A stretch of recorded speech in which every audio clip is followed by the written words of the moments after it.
It's opening time at Melbourne's supervised injecting room. How are you this morning? Just after 9 a.m, the drug users are already streaming through. Right, and what are we injecting today? Heroin? No, the other one.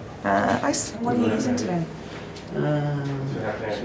Smack just on its own? Yeah.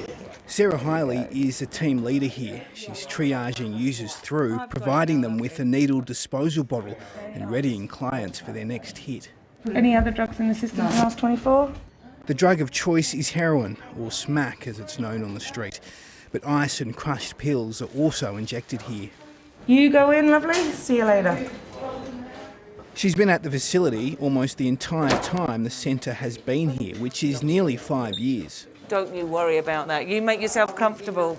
One of the things that really draws me to this space is the injustice around and treatment of people who use drugs, and that I was able to work in a space where I could balance that out better. After welcoming users through the doors, it's into the injecting room. 7:30 has been granted rare access into the facility. There you go. Here, users will inject or shoot up drugs. One client loads up 4 vials of heroin, purchased on the streets nearby. We do not provide any drugs. Clients have procured those off-site before they enter our building. Drug users are assigned a small booth. Staff members will help them find a clean vein. What we experience is many of our clients have been injecting for a good number of years, 20 plus years, and for many people that's caused vein damage along the way. Should be right there. The vein finder is just another tool for us to reduce the harm of injecting episodes. After injecting, users can stay for as long as they need, or they can walk out after taking their drugs. The room has supervised almost 350,000 injections, and according to a recent report, has managed almost 6,000 overdoses since it opened. It's pretty conclusive that the centre is meeting its core objectives of saving lives and changing lives. The centre in Richmond was established as a trial, but it's been a vexed issue in the community. That community has had a long-standing and prosperous drug trade. According to the injecting centre, it's one of the biggest in the world. Is it relatively easy to score heroin? Easy, if you want it, easy as, easy as. Even right here, yeah. Expensive? Starts off at $50. Drug consumption rooms, or for us as a supervised injecting facility, they need to be near where the drug market is, otherwise no one will come to them. Today, that market appears to be in full swing. Okay, so there's a deal now.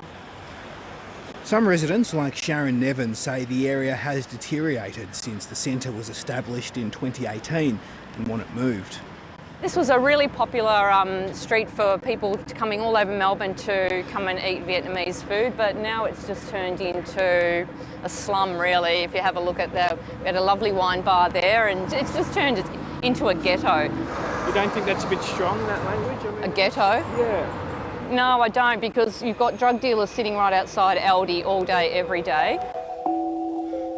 The government legislated 6 KPIs when the centre was established, which included a reduction of needles, reducing fatal overdoses and reducing ambulance call-outs.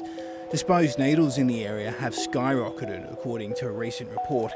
However, ambulance call-outs for overdoses have also dropped. Fatal overdoses have fallen slightly. Police statistics show there's been no significant increase in drug-related crime in the area. The government and officials at the injecting room say it's been a huge success.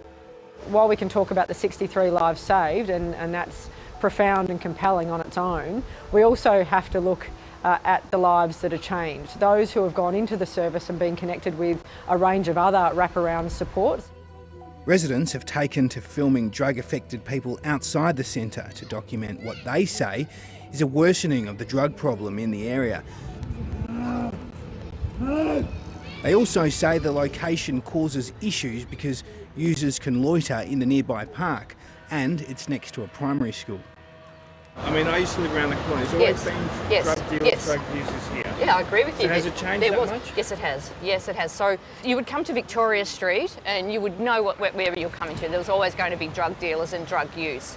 But what it's done is it's pushed all of the drug use and drug dealing from here right up to where the school is. Is your grievance mainly to do with the fact that the injecting centre has affected house prices around here? No, I couldn't give a shit.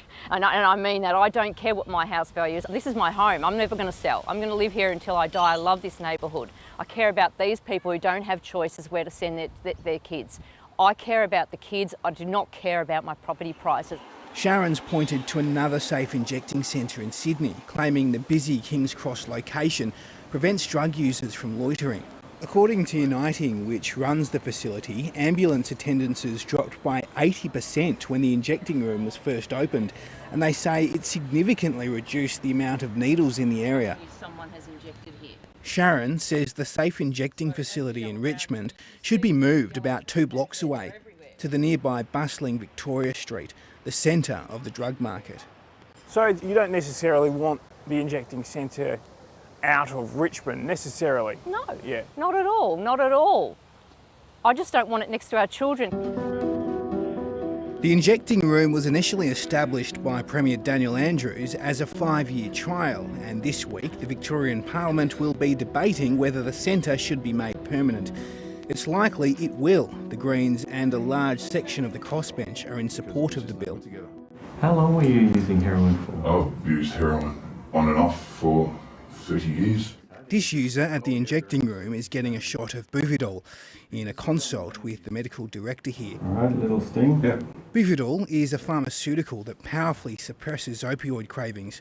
He's asked that we disguise his voice as he's worried colleagues and friends will recognise him. So you guys offer for free, it's excellent. Yeah. You know, and it's really good. I've tried methadone. I was on methadone for 3 years and I'd done nothing. It was just it was like a jail, get out jail card free, which allowed me to use every day without getting sick.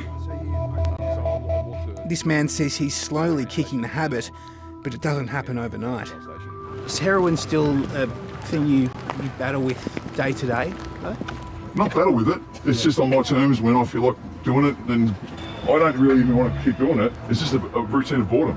When you get bored, man, it's just something to do, sort of thing. So it's because it's been such a routine in your life, sort of thing. So it's just so easy to, just to go back on it.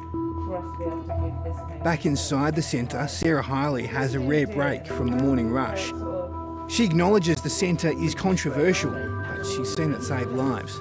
Hey lovely, how you doing? We accept the fact that drug use does happen. No amount of criminalisation has stopped drug use. We accept that and we take it at that point where we will work with you to try and make differences in your life.